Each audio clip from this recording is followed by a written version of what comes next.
Okay, welcome everyone to the Irrigation Scheduling and Maintenance webinar. Ava, take it away. Hi, everyone.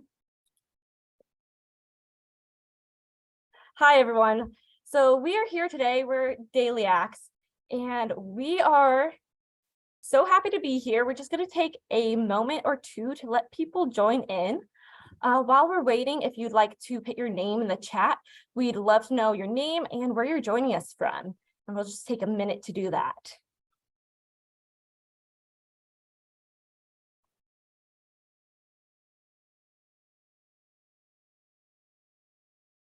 Again, we're just taking a minute to let people join in. If everybody wants to just put in the chat with their name and where they're joining from. Make sure all of our settings are correct. Awesome. Okay, we got chats coming in. I'm seeing Petaluma. That's great. Mountain View.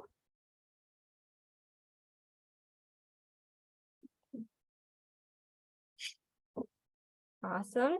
Put in the chat where you're joining us from. Jackie, thank you for joining us. Santa Rosa, Sonoma. So looks like a lot of Sonoma representatives tonight. That's great. Anyways, I think we're just going to dive in for sake of time.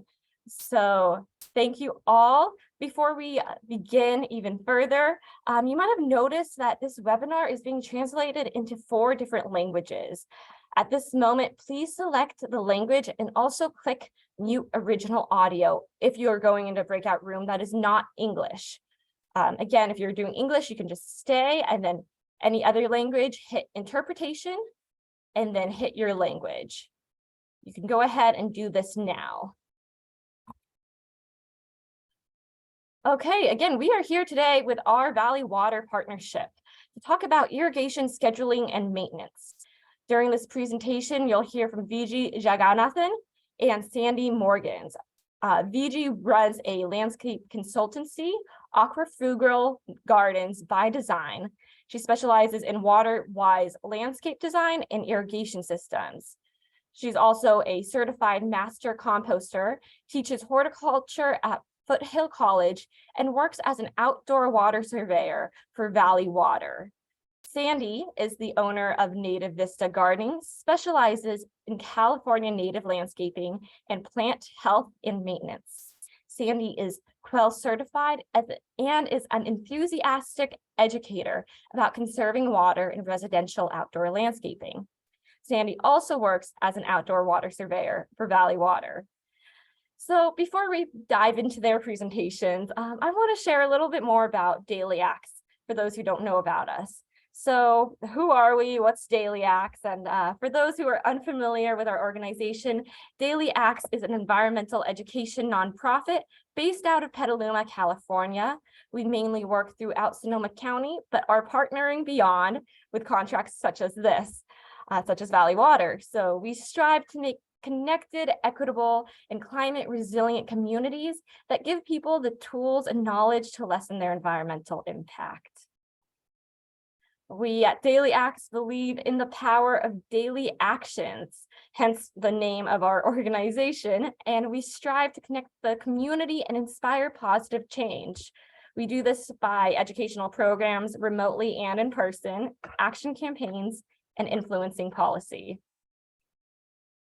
So during this presentation, it is a Zoom webinar format. If you have questions, please put them in the Q&A box in your settings, in the bar below. You can use the chat to interact with fellow attendees. Make sure that your chat is set to everyone. Please do not put questions into the chat or they might be missed. So again, the chat is just to collaborate on ideas or give praise, and the Q&A is for questions, and all questions will be answered at the end of the program. Again, thank you. Before we dive into Viji's and Sandy's presentation, I'm going to hand it over to Nick Simard from Valley Water to talk about some rebate opportunities.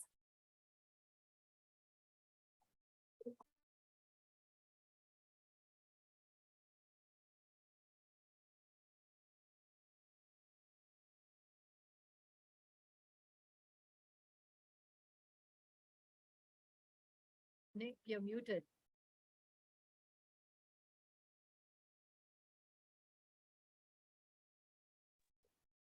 Nick, can we hear you? Like we might be having a little bit of technical difficulties. Please bear with us.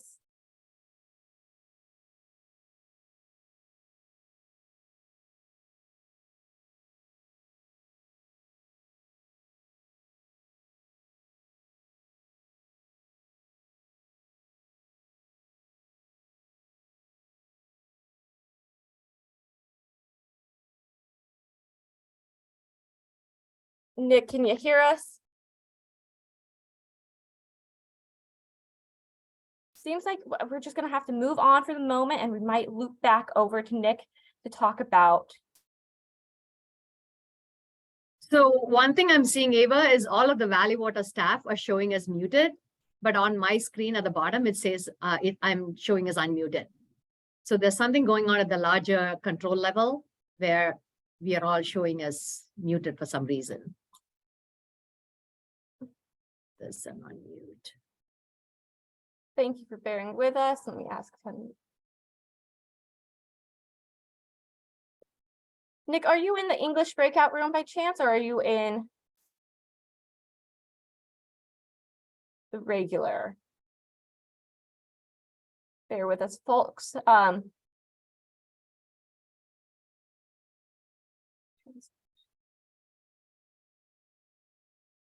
Please be in original audio. Is everybody in original audio?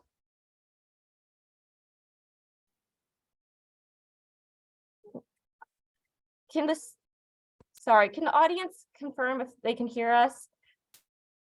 Somebody in the audience just want to message if you're hearing us. Maybe participate. Awesome. It looks like the audience can hear us. Just having some difficulties on the other end. So we're gonna come back to Nick, and we're gonna just dive into the bulk of the presentation. So I'm gonna stop sharing my screen. Are you able to hear me? We are. So if you want to go Okay. ahead and share your screen, and we'll loop back to talk about rebates towards the end of the program. Okay, all right. Then I'm Viji Jagannathan, as Ava had introduced me, and I'm going to just start this. Here we go.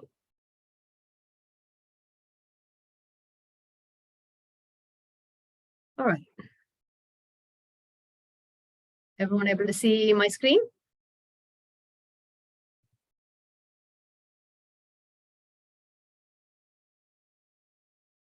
Hello? Yep, that looks great. We can all hear you. Okay, good.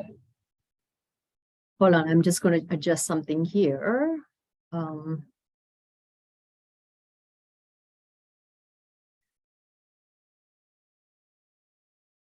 Just going to change my view so that I have the whole screen in front of me here.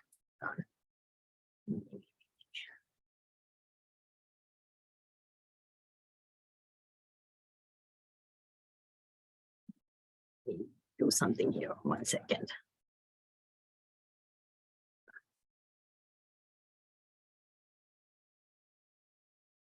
Okay, this is good actually. Let me go back to share the screen. All right. Hi, everyone. Sandy and I will talk a little bit about how to program your irrigation controller and how to think about water scheduling. So today the discussion will mainly be about scheduling an irrigation controller based on seasons and landscapes. And there's something weird going on here with my screen. And techniques to maintain an irrigation system and Valley Water's rebates to help conserve water. That's what we were trying to do earlier, and somehow that wasn't quite coming through on the audio, but bear with us and we'll get to it eventually. So maintaining your irrigation system can really save you a lot of water annually. And whether it's sprinklers or, drip system, understanding and programming your irrigation is really important. And system maintenance is also really important. Sandy will cover that maintenance part of it towards the end of this presentation. And we'll just go through the steps one by one, and then, hold your questions and we'll get back to your specific questions at the end of this. Benefits of irrigation controllers. we have moved on from the days of just using the hose and, standing in front of those plants. There are irrigation controllers through which you attach, pipes and valves, and automates your watering in your landscape. And this provides a lot of water savings. I mean, how many of us have actually left a hose on, run inside for an errand, and then completely forgotten we left it on? That does not happen when you use an irrigation controller, if it's working the way it should. So water savings is huge. Time savings, of course, because you're not constantly out there trying to water all your plants, hand water them. And then automatic watering actually provides consistent watering for better plant health. Because if you do, sort of intermittent watering, it's not good for your plant health. So you need to have it going at a particular rate and frequency that really helps your plants. So there are all sorts of benefits, and these are the ones that I can highlight right now. And we'll go into, more granular benefits as we go along on this. So what are irrigation controllers and how do they work? There are two types of irrigation controllers. This is sort of like the, the brain of your irrigation system, so to speak. And so the old style controllers are manual and sort of, looks like the one on the top. And the more newer ones are automatic and smart controllers that are, look like the one at the bottom. And just a quick note, you will be seeing controller pictures here that you're familiar with and recognize the names and brands. This does not mean that we are specifically sponsoring or endorsing any one of these. We just pull these out because we see these on our surveys. They are in, a lot of people use them. The old style controllers, they were just like 4 or 5 brands that residents has used. So we keep coming across the same ones again and again. So we just wanted to put that up there. And the same branding actually has a newer version now, which is a smart controller. So the manual controllers, the old style ones, had their limitations. You could only do a few things with them to program them, and you needed frequent adjustments as per changing weather. And the smart controllers are typically web-based, connected to local weather forecasts via Wi-Fi. And what they do is, you can kind of tailor it according to your particular landscape, microclimate, soil type, and everything. And then you just, let it go. It automates it and runs it. On a really hot day, you can say water more on really hot days and things like that. And so it adjusts it automatically according to that. Now, bear in mind that a smart controller is only as smart as the user. So there are still a few little things that you have to pay attention to, depending on which manufacturer's controller that you're buying.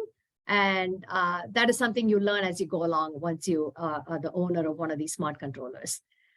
So just wanted to give you a quick brief, overhead view of what manual versus smart controllers means. And what is the real advantage of smart controller? Programming options are almost infinite. As I said, the earlier ones would just give you like 3 programs, typically A, B, and C, and these come with a lot more options.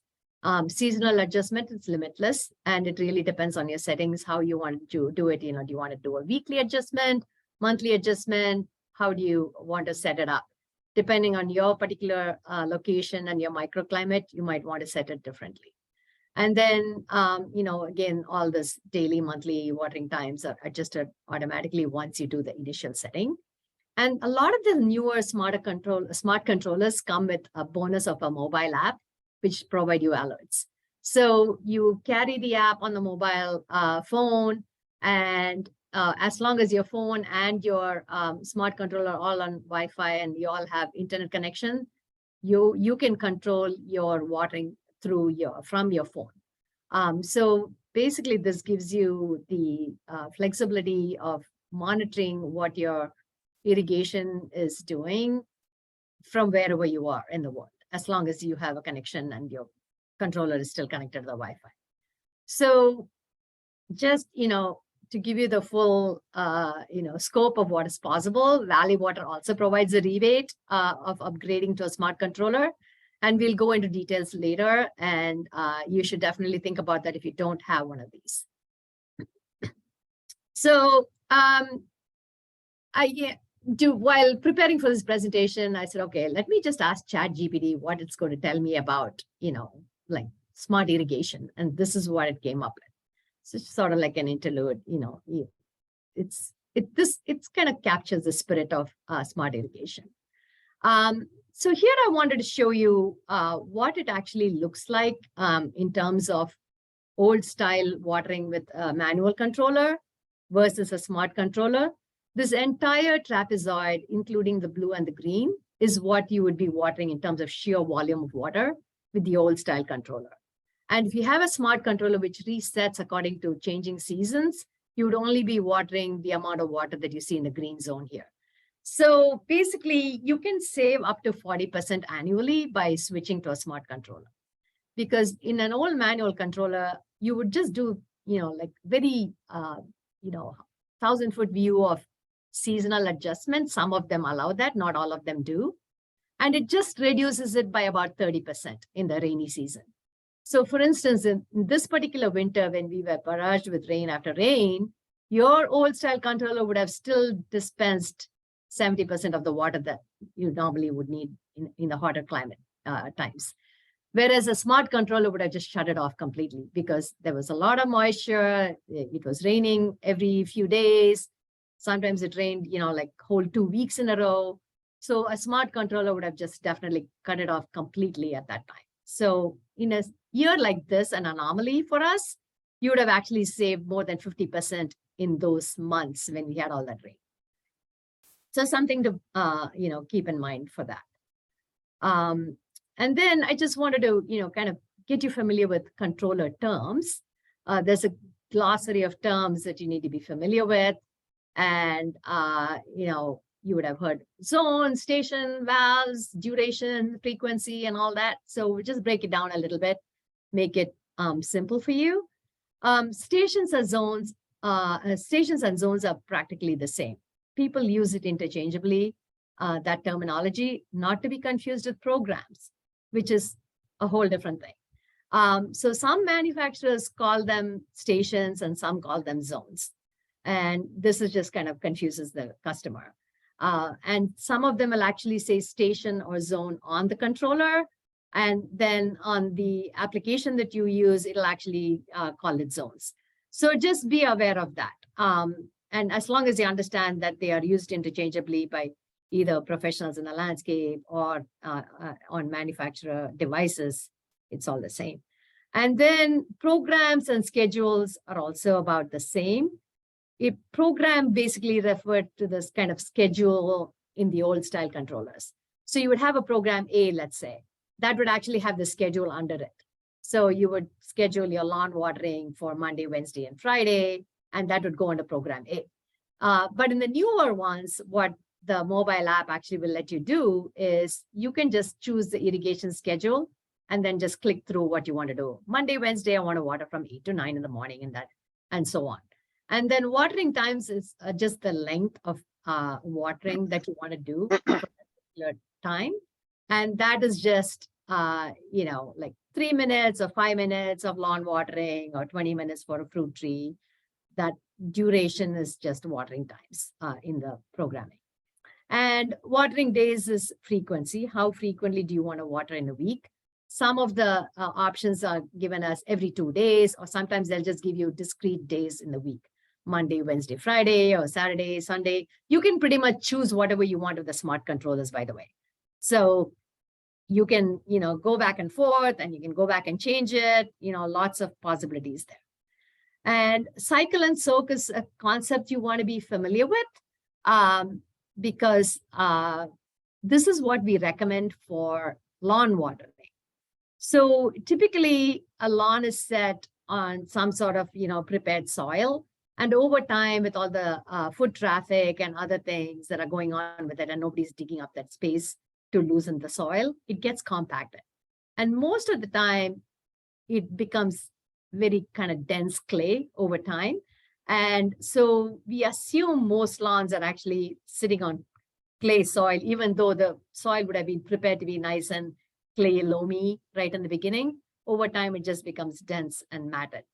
So, even with aeration, you can still assume that there is some level of clay which is much more dense than any other part of your landscape.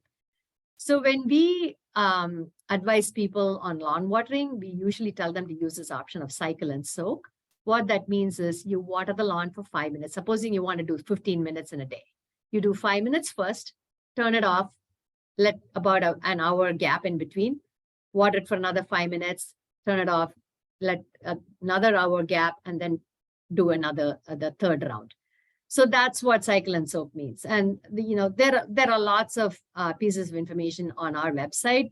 So I would just encourage you to go back and look at all the different links that we have and learn from those.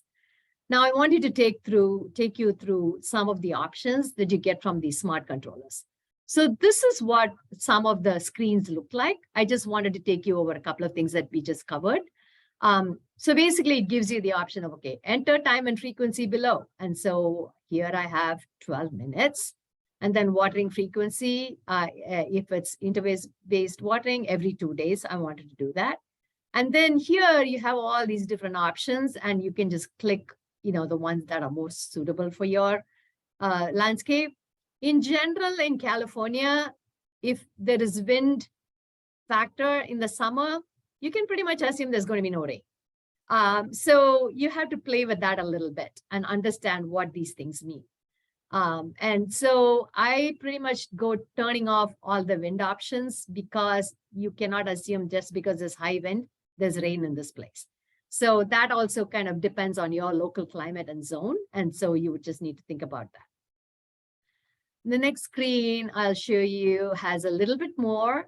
So this is a cycle and soak.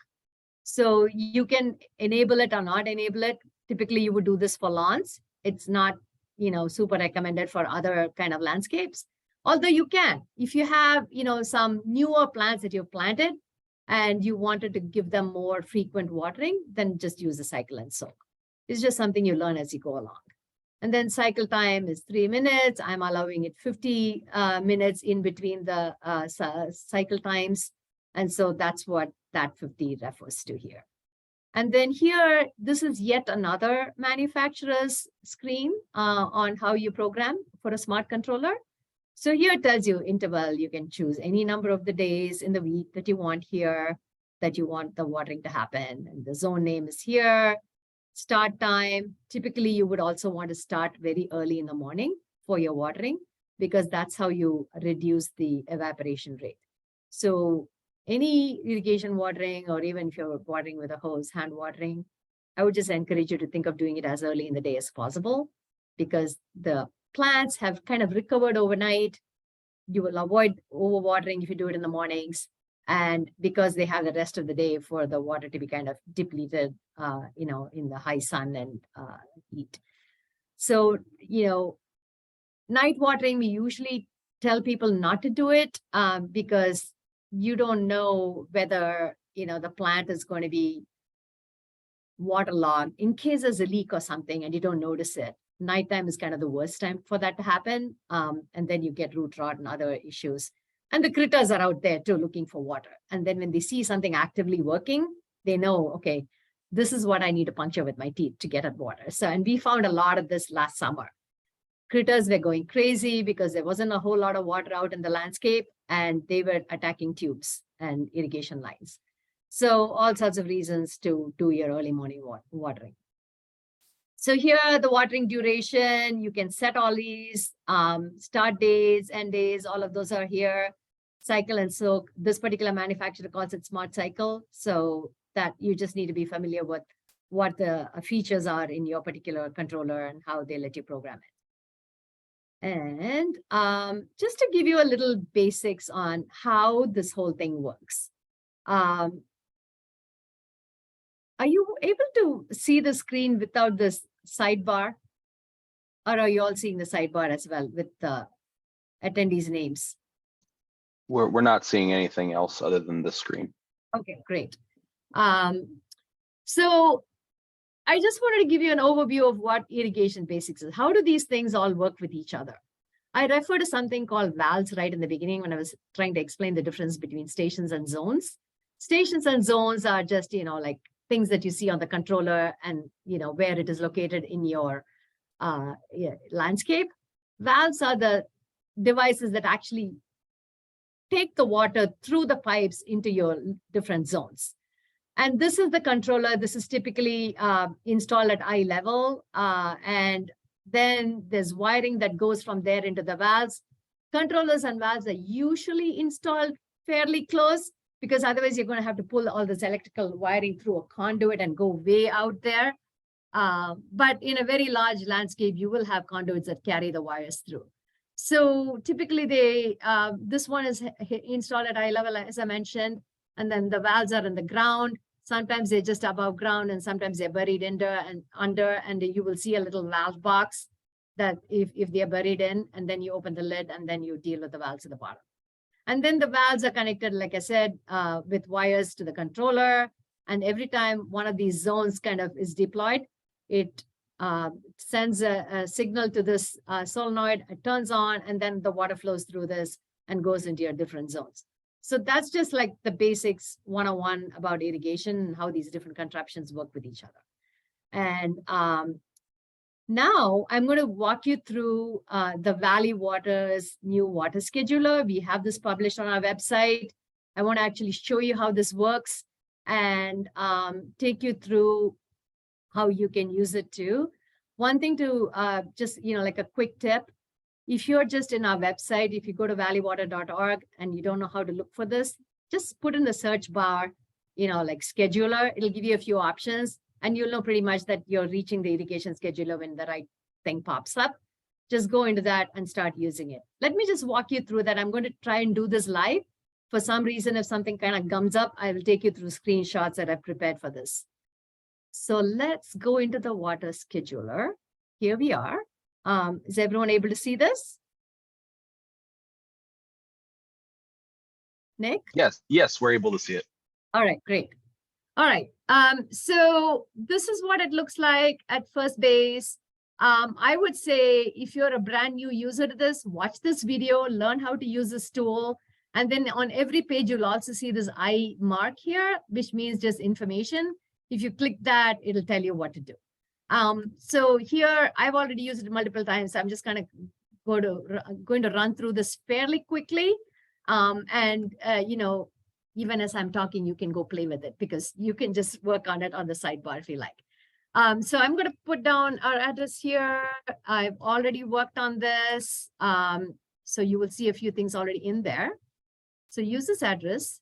So you have, like a couple of controllers that I've already put in here, right? So I'm just going to see if I can add a controller to this. Let me actually delete this controller and start new. I will add another controller here. And let's see, I'm just going to call it,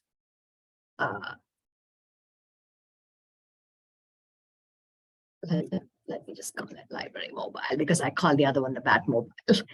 I'm going to choose the drought response just to show you how that works. And so here, I'm going to do 2 days because that was our drought time advisory for watering your landscape. We just suggested 2 days. Most of the retailers also said 2 days per week, especially for lawns. And so that's what you should be, kind of planning on mentally, because we are going to run into another hot summer. So this is actually a good time for you to start getting your plants used to living with less water. And now that they've got this full dose of water and moisture and everything, this is a good time to start weaning your plants off all that excess of water if you've been overdoing it all these years. So this is actually like the perfect time for you to start doing that weaning process. So let me save this controller here. I'm going to do 2 days per week. So let's add a zone. Like this is the zone number 1. I'm going to say front lawn. And then our lawns are typically cool turf grass. So you would click this if you were in this mode. And then I'm going to say full sun. Let's say clay. As I said before, you can assume pretty much that all lawns are sitting on clay soil. Flat. Now here's where you really need to be sure that you're doing the right thing. Even if you have a slight grade on which your lawn is sitting, choose this. because the way you would water and do the cycle and soak will be very different if it's a grade versus a flat. So do that. And then I'm going to choose fixed spray because this is what we see most often during our surveys. So I'm just going to do that. And then, of course, we are on spray, so we're going to ignore all this micro bubble and all that stuff. And I'm going to save zone now. And now I'm going to add a new zone just to show you how that works. Let's say fruit trees. And that's going to be zone 2. If you actually do the same zone, it'll come up with an error message. And so here I'm doing this. If I choose this I again, it's going to tell you all the things that you need to be thinking about before you go into this particular page. So we got fruit trees. Let's say this is pretty much high water use, or we can say moderate water use. Let's say you have only peaches and apricots. They can actually do moderate water. Let's do moderate water here. Full sun, let's say clay loam. And once again, flat. I just wanted to do this so that I can show you what it looks like when it gets the schedule, zones. See the schedules that you should be deploying for your own controller. So let's say we do this bubbler. Now, save zone now and see schedule. So it has already worked on this and it's given me all these options. So this one here basically refers to what you would be doing in July. July is when you get the maximum amount of water going. So zone 2, it's 2 minutes per cycle. I think what it meant was it's doing a bubbler that is not a tree bubbler. So this is going to be 2 less of a watering if you're doing this for a fruit tree. So you need to be sure of what kind of bubbler you're using. So that is something to bear in mind. So look at the difference here. So we put zone 1 as lawn watering and zone 2 as fruit tree watering. And so it actually gives you different options of how many minutes per cycle you want to use, how many cycles per day, and days per week. Days per week, I limited it by saying 2 days per week. You have an option of 1, 2, or 3. And so if you go to 3, it'll basically split all this because I initially said drought watering schedule. So it's going to give you only a total number of minutes per week because I said drought, and then it'll split it in different days of the week based on other options that you chose here. So I would say just play with this. If you want, we can just go back and edit this some more. Let's say, start over. What did we see? Okay. Do this again. So just as you can see what I'm up to, this is a very forgiving application. So just go ahead and learn how to use it and keep going at it. So use this controller. I've got all these zones. I can go back here and edit it. Let me edit this and I'm going to make it drip. I don't know how many of you actually remember what it said earlier, but let's try this. I'm not going to do this bubbler anymore. I'm actually going to do drip emitter. I'm going to do this because this is the other thing we see most commonly. This would be the thing that we would recommend as the best option, but this is what we see most commonly. So let's save the zone and then look at the schedule. So see how it has increased it now because it's on some sort of like a point source drip emitter, and you need more minutes now for the fruit trees because of that. So you can just, try your different options and see how the minutes increase in July, August, September. These are our hotter months. You need more. And then it starts resetting again in the cooler months. So just, wanted to give you a view into this. The other nice thing about this is you can actually download this whole thing as a PDF. And so what happens is you just get this thing, print it out and leave it by your controller, put a date on it as to which day you actually had this particular schedule. And you can have it for all your 8 zones or 16 zones, however many zones you have. And, you know exactly what you have. And then you can, if you're not sure about what kind of soil you have, you can actually figure it out, and then go back and change it on your settings. So So that's it for how this thing works. Now let me take you back to our other presentation. So this is something, I think we are going to face this again once we get into the hotter months. So just something to think about. And people are kind of anxious all the time. Hey, if we just set up a new lawn or we just planted new fruit trees, are we still restricted by this? Check with your local water retailer. Your local water retailer is the one which sends you the bill, your monthly bill, or once in 2 months, depending on which one it is. And then check with them if you are in any doubt. Valley Water doesn't set the local retailers' rules, although we do make recommendations. But if anyone is enforcing it, those guys are they're the closest to that. If your neighbor complains to your water retailer, then they're going to, just come and check on that.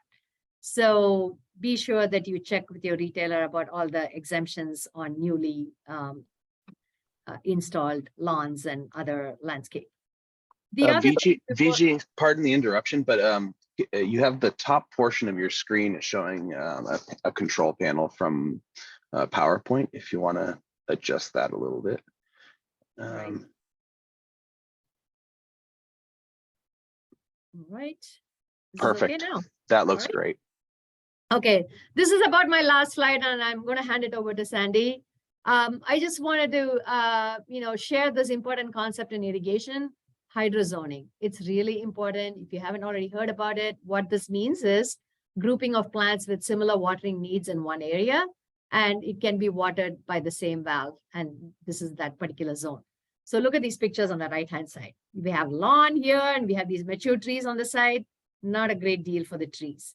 And especially if those are California live oaks, they're not going to be happy about this. So you just want to be sure that you're not doing this random mixing and matching of plant material. And so we highly recommend doing the hydrozoning. It's easy to add a valve and separate all this out. And so that's what you should be thinking about. And you can learn more about all these concepts by requesting a free outdoor irrigation survey from Valley Water. Our surveyors go out and look at landscapes and advise customers on how to think about resetting their irrigation, upgrading to a smart controller, all sorts of things, useful tips and tools that we can kind of, empower you with so that you can be a good, a gardener who also uses very little water and still has vibrant colors in your garden. And now I'm going to hand it over to Sandy, who will talk you through all of the maintenance of your irrigation system. Yes, it's all great that you can set up your watering and everything, but regular maintenance is really important, and Sandy will walk you through that. After you, Sandy, and I'm going to unshare. So I am off this thing and it's all yours. Okay, I need to share my screen now. All right, can everyone see my screen? Yep. Yes. That's great. All right. Thank you, Viji. Yes, my name is Sandy, and I am going to talk to you about maintenance of your irrigation system. As Viji mentioned, we do have water-wise surveys available through Valley Water. If you happen to be a Santa Clara County resident, a surveyor such as myself or Viji would we come to your home to evaluate the efficiency of your existing irrigation system, and we note and flag any problems that can be that need to be addressed or improved. And one of the things that we also make recommendations for repairs and upgrades, and some of which might qualify for some of our rebates. But one of the invariably the things that we that I talk about is system maintenance, the importance of the system maintenance of your irrigation system. And that's what I'll be covering today. We're going to talk about maintaining each component of your irrigation system, from the controller to the irrigation tubing, and in a homeowner setting. Your irrigation system needs regular upkeep. It's not a set it and forget it type of thing. A monthly check is a best practice but that's really hard. I can't even do that for mine, to tell you the truth. So I keep it, I tell myself I can do it 4 times a year seasonally. So with that in mind, springtime is finally here, and we've had our irrigation systems most likely turned off for the winter. I hope you all had them off. We didn't need it, but we want to turn them back on soon. So this is a great time for us to have our first irrigation system maintenance check for the year. So let's get started. First thing, the controller. Viji talked a lot about the controller, but we're just going to talk about a couple extra points. The first thing to check for is the correct date and time, and this would be specifically for manual controller. If your battery was not there, or you don't have a battery in your controller for your manual controller, you might have had power interruptions over the course of the last few months, and the timer would be reset to like 12 a.m. So you want to make sure that you've got the correct date and time before you get going, and want to turn your controller back on. And then while you're there, take off the faceplate. I've got a photo here of wiring, which shows the wires that go to each of the stations. They don't typically come loose, but just check and see that they're all still in their ports securely while you're just there. And you might want to consider changing your battery if you can't remember the last time you put it there. So it's always good to have a battery backup when the power goes off. And just lastly, your protective cover, particularly if your controller is outdoors. Is it protecting your controller properly? Does the latch work? And so forth. And just make sure that those are all intact. So next area we want to go to are your valves. And I have a photo here of 2 different types of setups, and Viji had mentioned it too. And there are typically 2 types. One is above ground and below ground, subsurface, and they would be in a box, and there would be a lid on the box. And so the thing that we want to keep in mind is you want to check each of the valves separately. So however way you choose to do it, you can turn on the valve manually. You can turn it on by the controller. If you happen to have a smart controller, you can have your app and turn them on one by one through your app, but each one needs to be evaluated separately. And you were just going to check to see if there's water running through them, for one. The next thing you want to check for are leaks, if there's any leaks from each of the valves when you turn them on. Investigate that one by one. And in boxes, and so specifically for controller boxes, over time it can happen depending on the location of the box. Debris can, work its way in, soil, over the winter, maybe leaves or anything. There's the one photo in the upper left-hand corner has quite a lot of cobwebs and spiders, and obviously little things have visited and walking through and so forth. Really want to clear all that out. And the reason why is, if you needed to get to one of those valves quickly in an emergency, if something was happening with a leak, you just want to be able to get to everything that you can very quickly. So it shouldn't be in there, debris shouldn't be in there. So clean it out, take that opportunity to do that.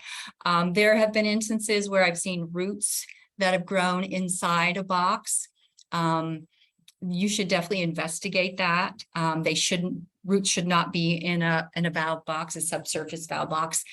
In fact, it would be a clue that maybe there's water in your box, or something may be leaking. It's possible, because roots will always migrate to moisture. So that might be an indication. Who knows? You might see water, but this is the time for you to do a check into your valve boxes and take a peek and see what's going on inside.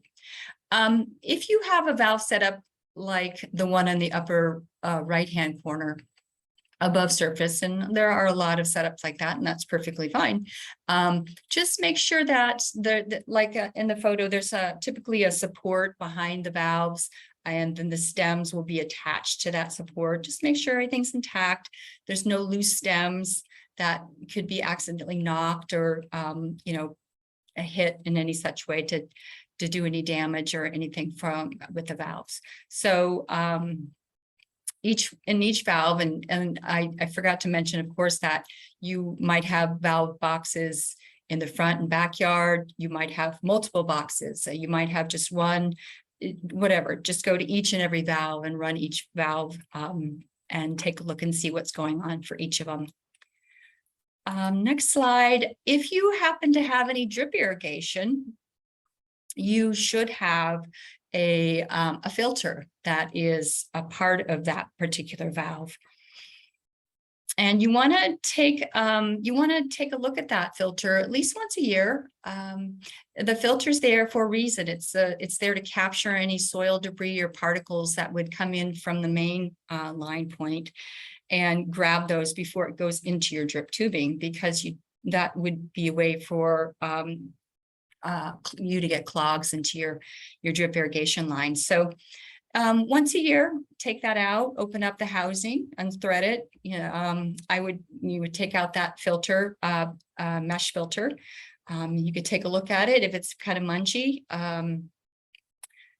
take a toothbrush to it, that could brush it off, or just take it over to your hose sprayer and give it a jet spray, clean it out, shake it off, return it back into the housing there and thread it back.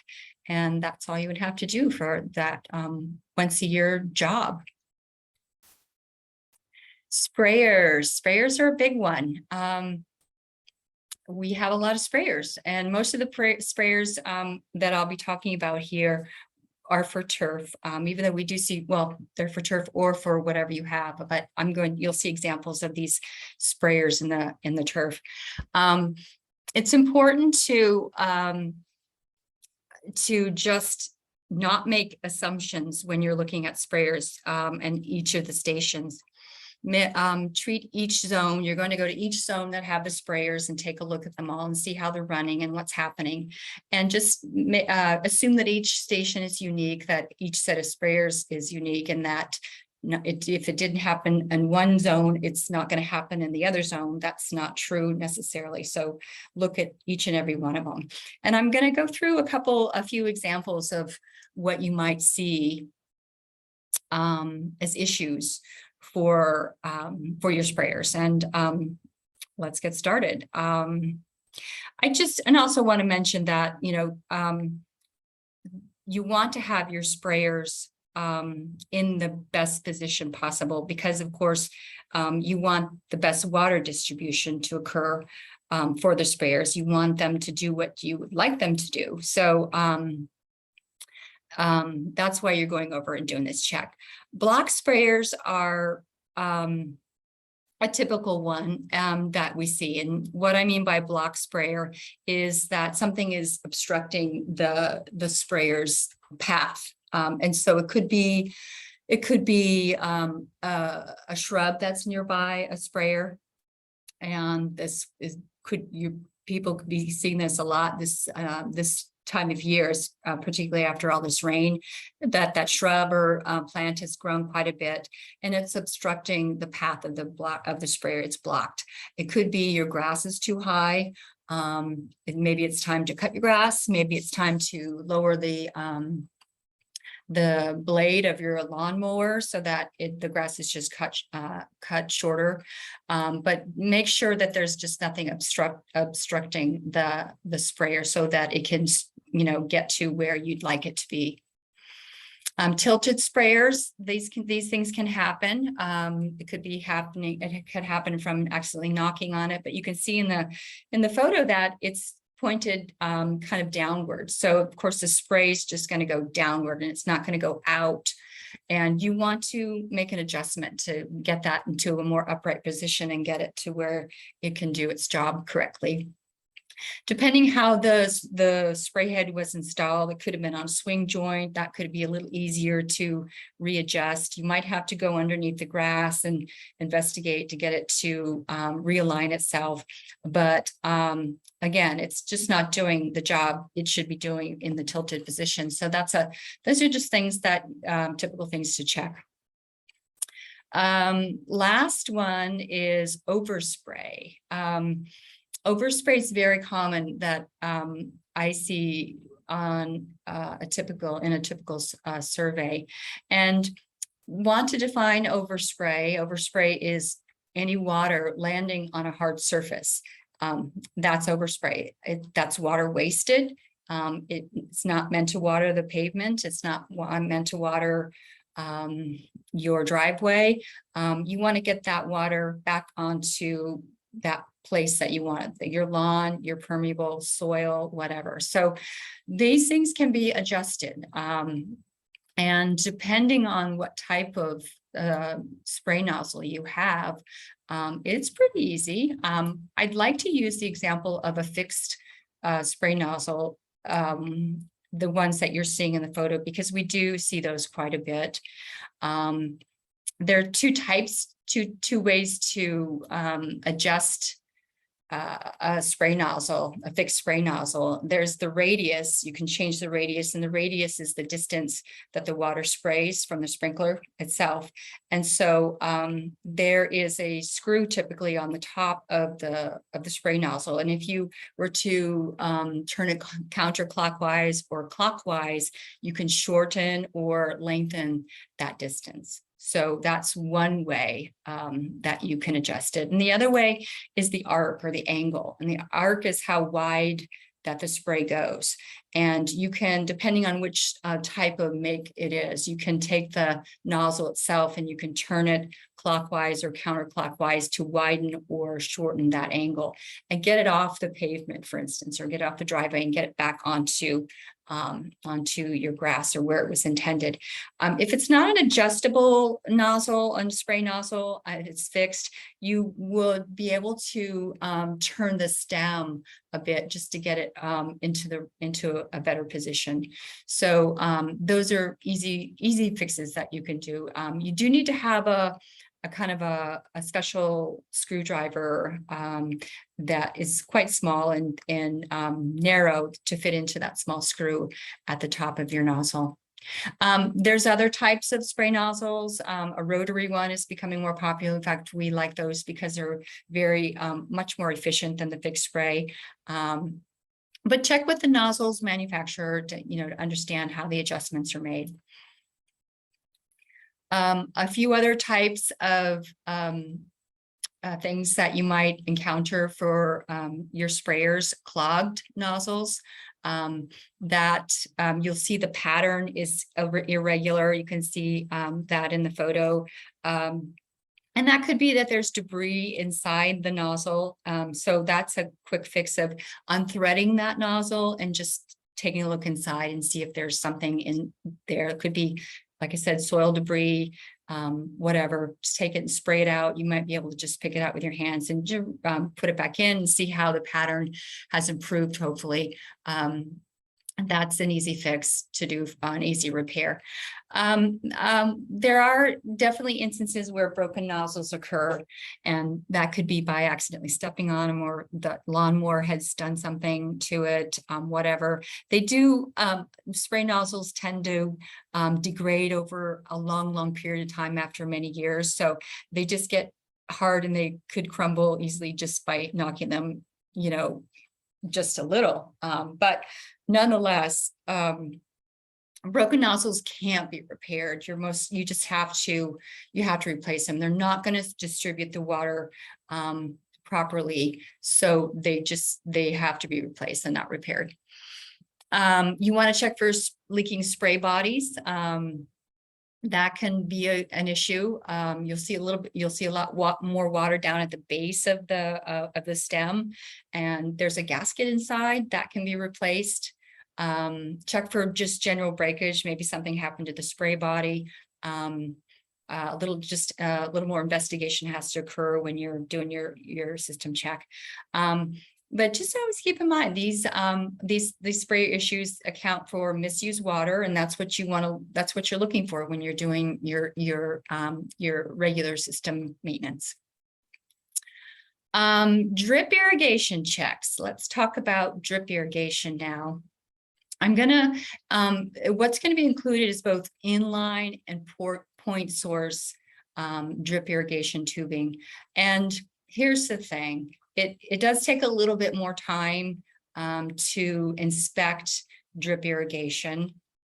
And and the reasons why are, you typically have your drip irrigation on the soil and mulch on top. And as you can see in the photo here, there's no mulch.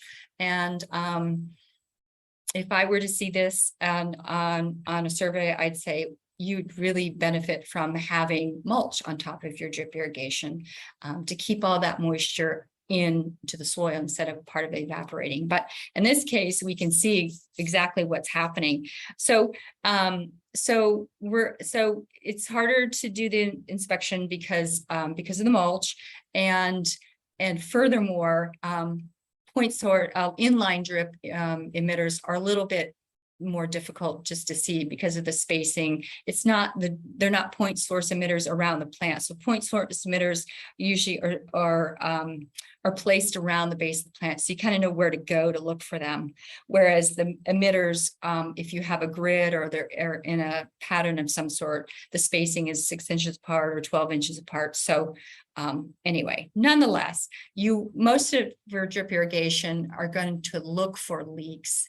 And how do you find leaks for drip irrigation? Well, in the photos again, you can see that that's pretty obvious in these two cases, because one, you see a big puddle, and two, in both of these photos, you can see water spurting out, so that it's going upward.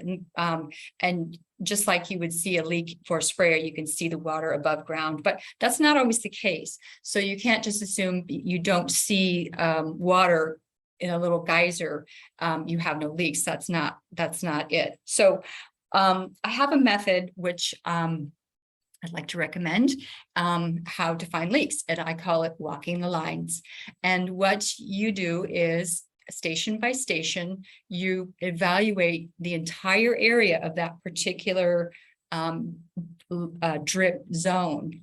And you walk around and you listen. Drip irrigation is very quiet. It's typically very quiet. You're not gonna hear much, except for sometimes when you turn on your system and you hear a little whistling sound. That's just the water pushing the air out of the tubing.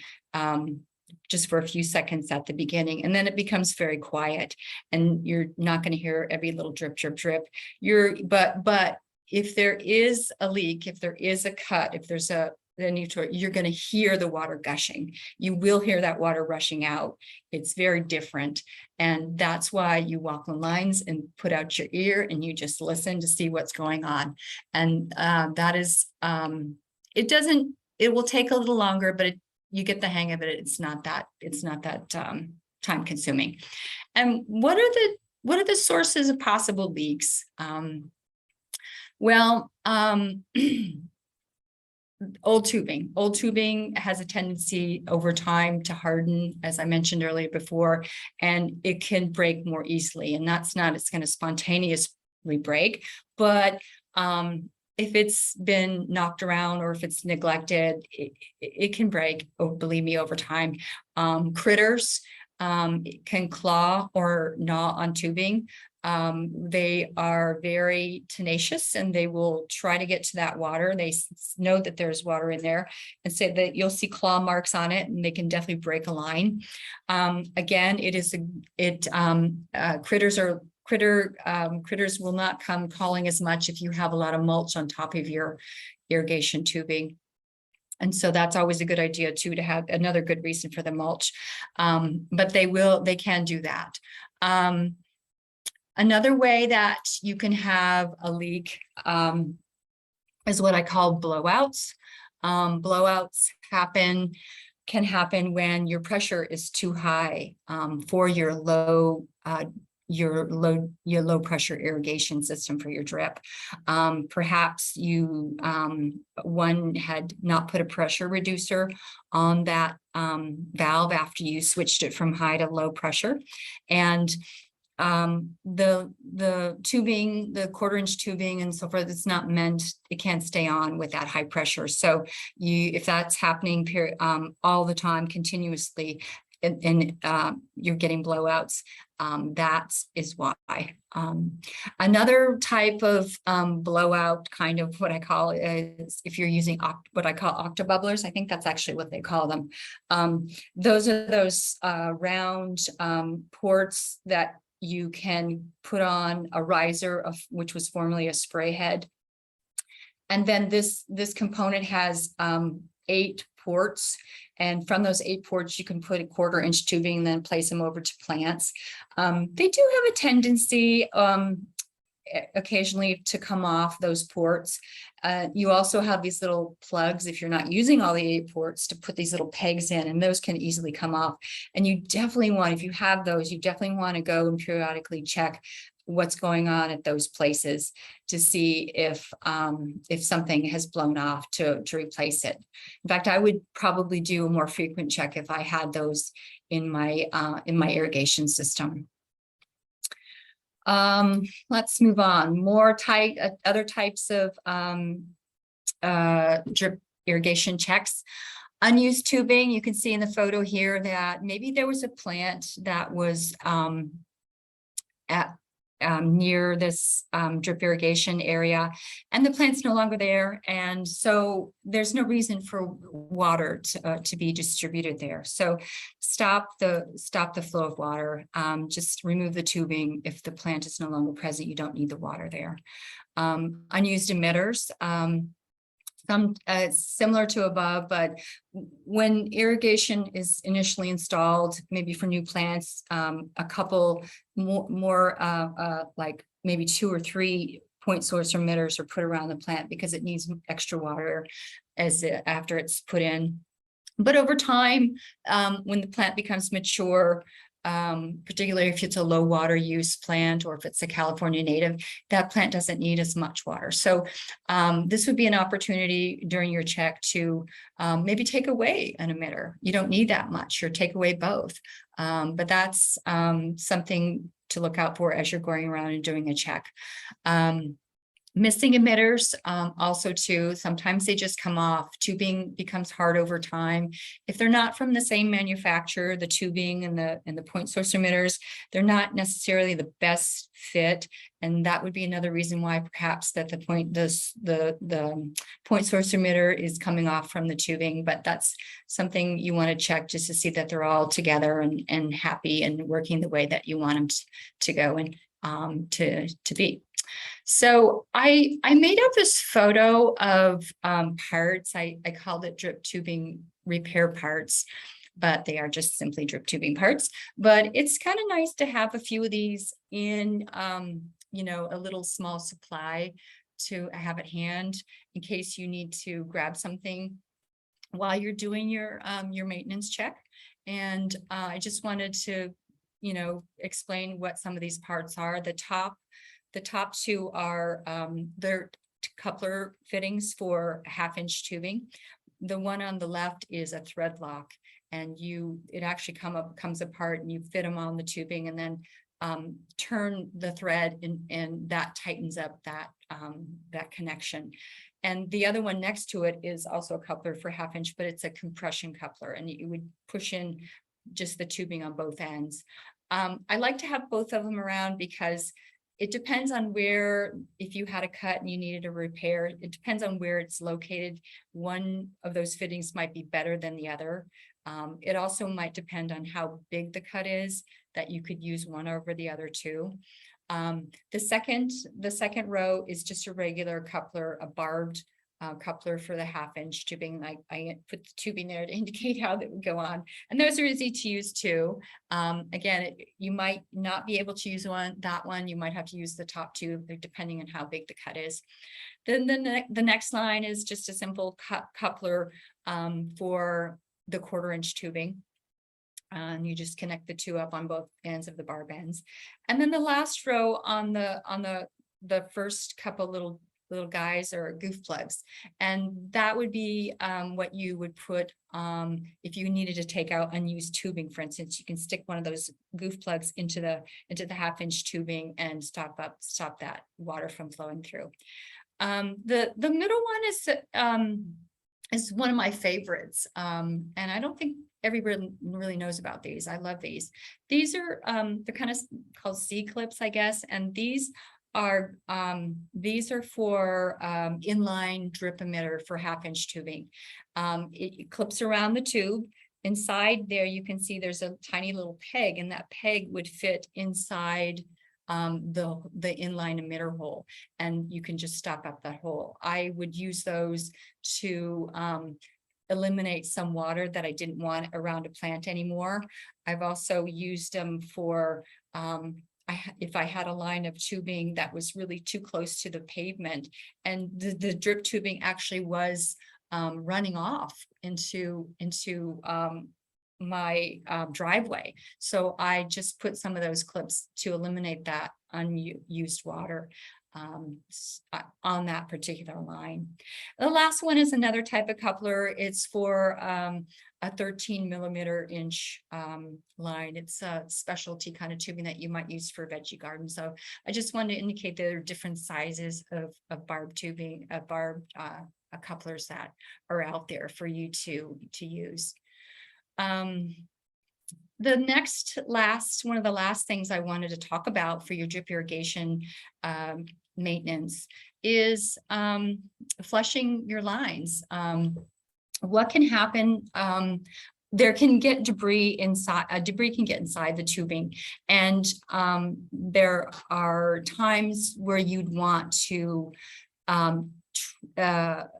just get that out of the tubing, or if there's a possibility that it got in there, just to flush out that debris so that they don't clog up the emitters, because clogging up the emitters is going to not get the flow rate. It's going to affect the flow rate of that tubing. It's not going to get your expected amount of water to the plant. So you want to eliminate soil debris or hard water deposits or whatever is in there.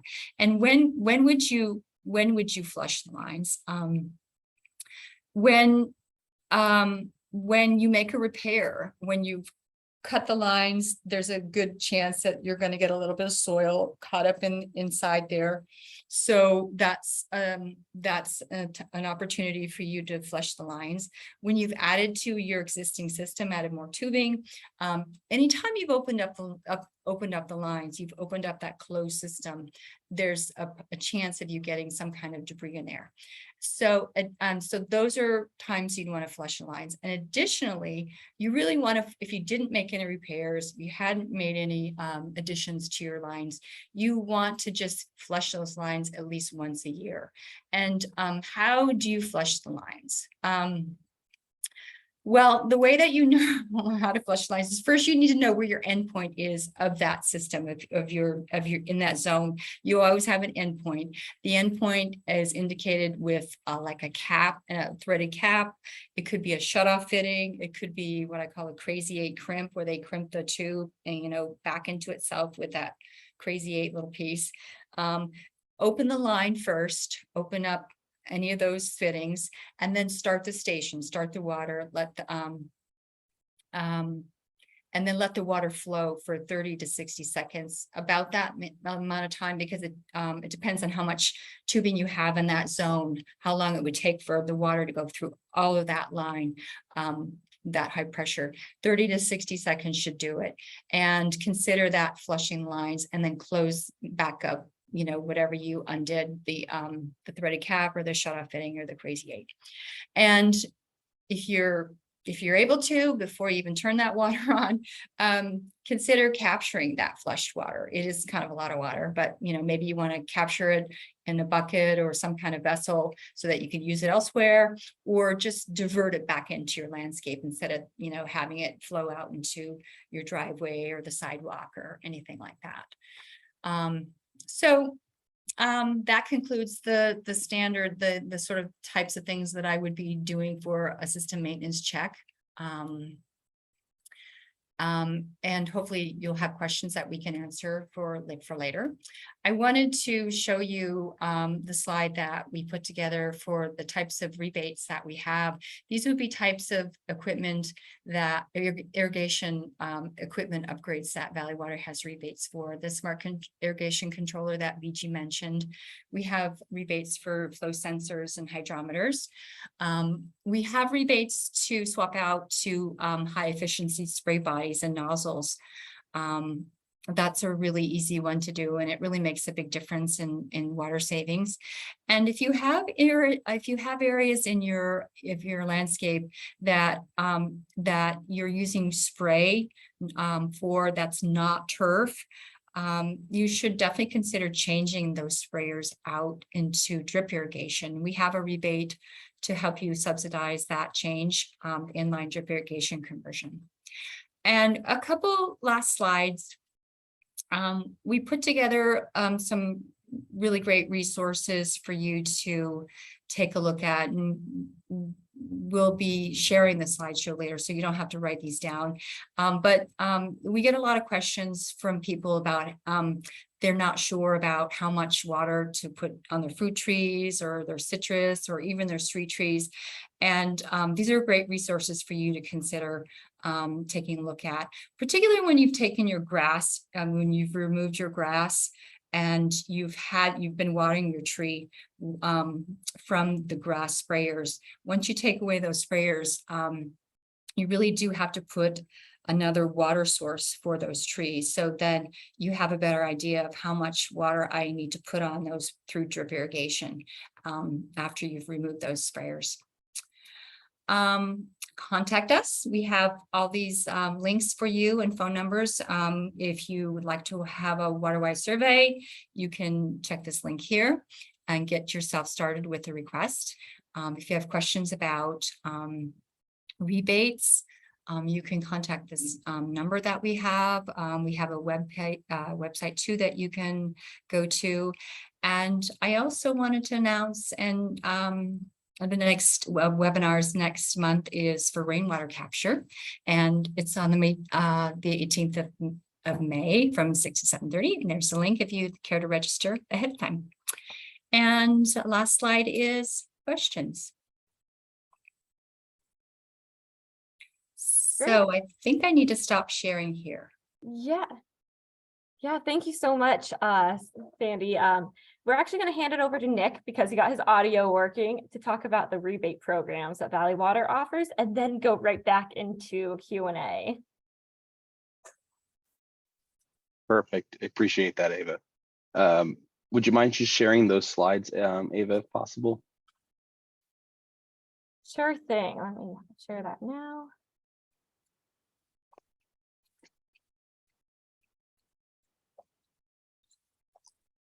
Hey, appreciate everyone's patience as we work through those technical difficulties earlier. Again, my name's Nicholas. I'm a water conservation specialist here with Valley Water. And really, we want to really thank everyone for joining us today as we've offered this partnership, as we worked in this partnership with Daily Acts to bring this webinar to everybody. Just to identify a little bit of background on who Valley Water is. Valley Water is a special district water agency that provides 3 core services for nearly 2 million people who live and work throughout the South Bay area here in Santa Clara County. We are a water wholesaler, and we work in partnership with 15 cities and 13 water retailers to provide clean, reliable water, flood protection, and healthy creeks and ecosystems. Water conservation is essential for ensuring a clean and reliable water supply today and into the future. And I want to just say we really appreciate you all joining us here today so we can all learn how to improve our water efficiency and reduce our water use through efficient irrigation. Next slide, please. So a little bit of background, Viji and Sandy are very knowledgeable, as you just saw, and they help support a program that we have called our WaterWise Outdoor Survey Program. Now, I don't want anyone to worry about those links that we shared on that slide earlier on Sandy's end. Y'all going to be getting an email within the next few days here that has every link that we shared in the slides and all the resources that you can utilize now to go take action. That WaterWise Outdoor Survey resource, totally free survey. You can sign up. You got to answer a couple questions. We need a copy of your water bill so we can go over your water use with you. But from there, we'll schedule an on-site inspection to do a full audit of your outdoor irrigation system. And they're going to give you recommendations similar to what Sandy and Viji said of, what improvements can be made, where is there maybe broken infrastructure along your property, and then as well giving you recommendations on maybe seeing that some of these items that you want to upgrade or devices you have on your property want to upgrade could be qualifying for a rebate. So on the irrigation equipment side, we offer rebates for upgrading your pop-up or overhead irrigation system. We also offer rebates for upgrading your irrigation controller from that old manual system into this new weather-based system, or, and we're going to get to this as we had a question about it, there's also an option for a moisture-based irrigation system. And when we get to the questions, we'll let Viji and Sandy expand a little bit more on that. Additionally, if you have lawn that you don't really want anymore, you're thinking about considering getting rid of, that's another flagship portion of this rebate program. And so you can actually get up to $2 a square foot for converting your lawn into a drought tolerant landscape. And all these things are going to really assist you with lowering your overall water use and lowering your impact. Each single family site can get up to $3,000 back in combination for all these rebates that we're sharing right now. And additionally, if you're a business owner or you work for a business that you think we can upgrade our water efficiency, we have lawns we don't use, and we can get rid of them, you could reach out to us. Your commercial site, institutional site, industrial site, incorporated, unincorporated within the county can all get up to $100,000 back for doing these rebates. So those are really great opportunities and incentives that we can all take advantage of. Additionally, I just wanted to point everyone's attention. I noticed we have a lot of people from Sonoma, Santa Rosa, and we really appreciate you all joining us. One thing I wanted to mention, you may not qualify for our rebates or surveys.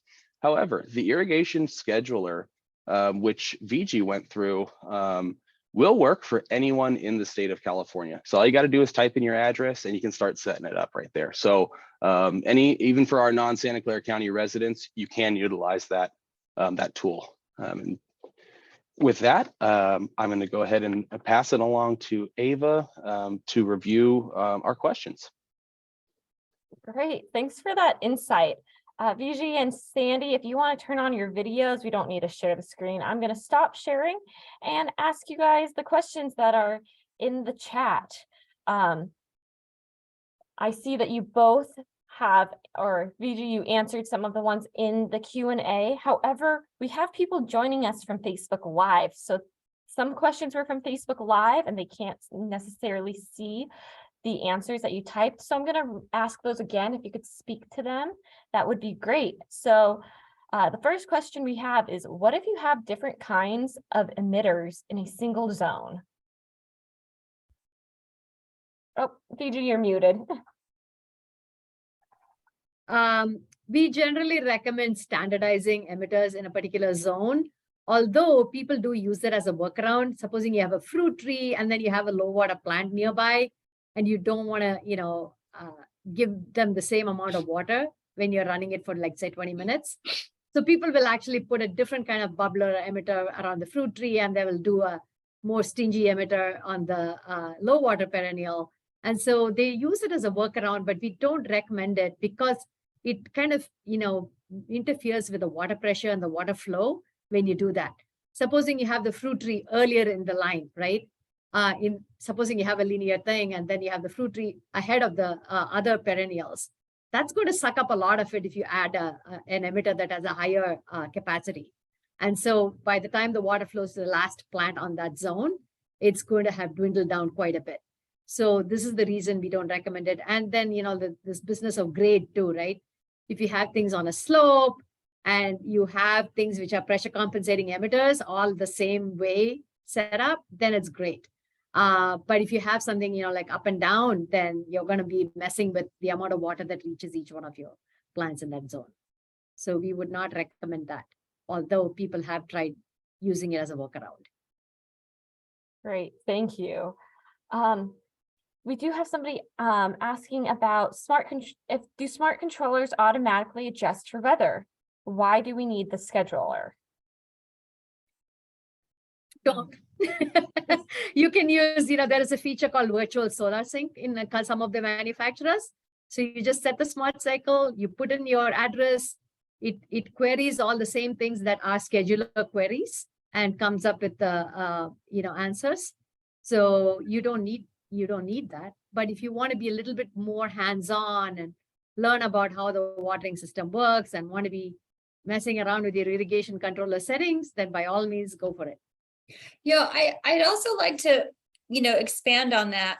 When with the scheduler, it generates that month of July 1st, and that represents that amount of water represents 100% of what you would of that water you would need for that plant in the hottest month of the year. So if you're going to use the smart controller and use that solar sync, you start with that 100%, and from that point on, the smart controller will then modify that 100% to accommodate the prevailing weather or the season. So it's going to automatically if you set it up for 30 minutes for something in July right now, if you turn on your sprinkler system now or your irrigation system, it's only going to water only like a fraction of that because it's not needing that 100%. So that's the smart part of that. So it's only going to water maybe 10 minutes. But it's going to slowly ramp up to that 100% throughout the months. And then day by day, the weather fluctuates and it's going to tweak it just a little bit. And maybe it won't need so much because it's going to be 65 tomorrow, but a little more when it's going to be 80, in 10 days from now. So that's why it's nice to have. So it gives the water when it needs it. It backs off the water when it doesn't need as much. The other thing is to go back to that question about why use the scheduler if you have a smart controller. Yeah, it's giving you that. It's giving that starting point of how much do I need to put on that for the 100%. Right, and most of the smart controllers, ironically, most of the manufacturers are outside of California, and so they don't actually have an idea of how bad the drought here can be.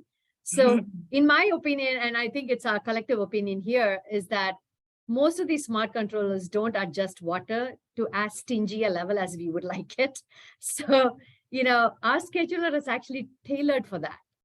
You can actually get away with watering your plants a lot less than most people understand.